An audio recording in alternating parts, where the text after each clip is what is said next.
जीवन का सर जो सार है, ईश्वर का स्मरण करना है सर। जीवन का स्मरण ईश्वर का स्मरण करना ही जीवन का सार है सर। जब आप ईश्वर का स्मरण करते हैं सर, तो एक आपके विचार आध्यात्मिक की गहराई को दर्शाता है। इसका अर्थ है कि जीवन के वास्तविक उद्देश्य भौतिक सुविधाओं में खो जाना नहीं, बल्कि अपने सृजनहार परम पिता परमात्मा के साथ संबंध स्थापित करना होता है सर। ईश्वर का स्मरण हमें केवल आध्यात्मिक शांति प्रदान करता है, बल्कि जीवन की चुनौतियों कठिनाइयों से निपटने के लिए भी सहायक होता है। जब हम ईश्वर का स्मरण करते हैं सर, तो हमारा मन शांत स्थिर हो जाता है और अपने जीवन के सच्चे उद्देश्य को हम समझने लगते हैं। जीवन के सच्चे उद्देश्य को समझने लगते हैं सर। जब हम ईश्वर का स्मरण करते हैं सर, तो हमें क्या क्या प्राप्त होता है उसकी प्रस्तुति सर। पहली बात सर, हमको आध्यात्मिक शांति मिलती है सर।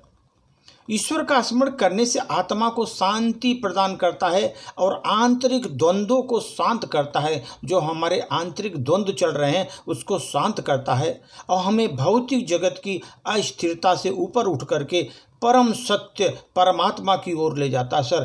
परम सत्य परमात्मा की ओर, दिशा की ओर ले जाता है सर। दूसरी बात सर, जीवन की दिशा।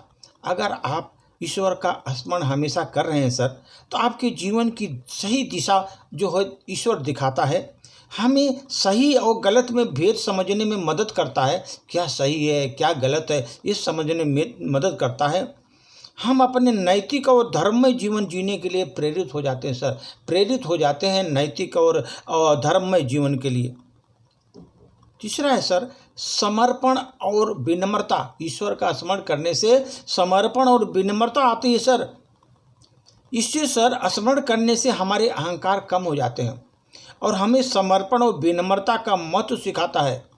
हमें याद दिलाता है ईश्वर कि हम इस संसार के अंतिम निर्णयकर्ता नहीं हैं। हम इस संसार के अंतिम नियंत्रणकर्ता नहीं हैं, बल्कि उच्च शक्ति के प्रति हम समर्पित हैं। उच्च शक्ति के प्रति हम समर्पित हैं सर। हमें ये स्मरण दिलाता है कि ईश्वर का स्मरण करने से हमें जो है संसार के अंतिम निर्णयकर्ता हम नहीं हैं, बल्कि एक उच्च शक्ति के प्रति हम समर्पण की भावना व्यक्त करते हैं सर। और जीवन का वास्तविक उद्देश्य की प्राप्ति होती है सर, अगर आप ईश्वर का स्मरण कर रहे हैं सर।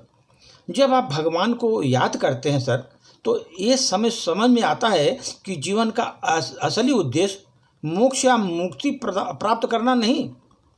जब हम भगवान के याद करते हैं, स्मरण करते हैं, तो हमें ये समझ में आता है कि जीवन का असली उद्देश्य मोक्ष या मुक्ति प्राप्त करना नहीं है।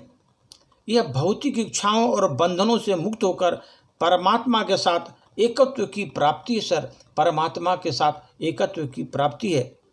इस प्रकार सर जीवन का सार ईश्वर का स्मरण ही है सर। ईश्वर का स्मरण ही है, क्योंकि हमें आत्मज्ञान, शांति और परम आनंद की ओर ले जाता है और हमें शांति, सुख और समृद्धि प्रदान करता है। इसलिए ईश्वर का स्मरण हमेशा करना चाहिए सर। इसलिए हम सभी लोगों को ये प्रस्तुत कर रहे हैं सर कि आप सभी लोग ईश्वर का स्मरण करें, जिससे आप विकास की तरफ, आपके मानसिक विकास की ओर बढ़ते जाएं सर। धन्यवाद।